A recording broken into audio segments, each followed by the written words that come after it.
Ma'am இப்போ நீங்கள் சொன்னீங்க கிழமைக்கும் கிரகங்களுக்கும் சம்பந்தம் இருக்கு அப்படின்னு சொல்லிட்டு. இப்போ ஞாயிறுனா திங்கள் அந்த மாதிரி ஒரு ஒரு நாள் ஒரு ஒரு கிரகம் சொல்றோம். ஆனா ராகு கேது அப்படின்ற ஒரு இந்த கிரகங்கள் மட்டும் நம்ம கிழமையில அடக்கவே முடியாதுல்ல. இதை எப்படி மேம் பார்க்கிறது? ஒவ்வொரு கிரகங்களுக்கும் கிழமைகள்ல குடுத்துட்டாங்க. இந்த ராகு கேது 7 நாளும் வேலை செய்யும். ஓ! இந்த 7 நாள்ல அவங்களுக்குன்னு 1 1/2 மணி நேரத்த பிரிச்சு குடுக்குறாங்க. ஒரு நாள்ல ராகு காலம், யமகண்டம் அப்படிங்கிறது இந்த ராகு கேதுக்கே உள்ள நிகழ்வு. 3 கிரகங்கள உபமாக நம்ம எடுத்துக்குவாங்க. ஒண்ணு இந்த 7 கிரகங்கள் இல்லாத நிழல் கிரகங்கள் அப்படிங்கிற ஒரு அங்கீகாரம் ராகுக்கும் கேதுவுக்கும் குடுக்குறாங்க.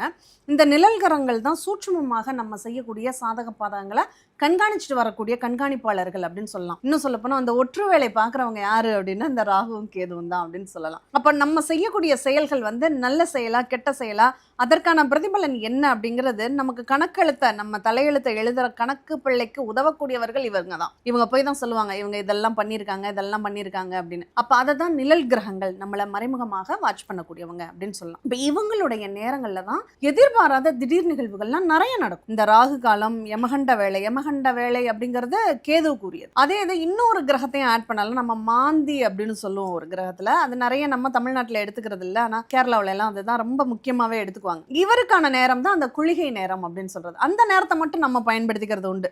குளிகை நேரத்தை நம்ம வந்து நல்ல விஷயங்களுக்கு பயன்படுத்திக்கலாம், கெட்ட விஷயத்துக்கு அவாய்ட் பண்ணிக்குவோம் அப்படின்னு.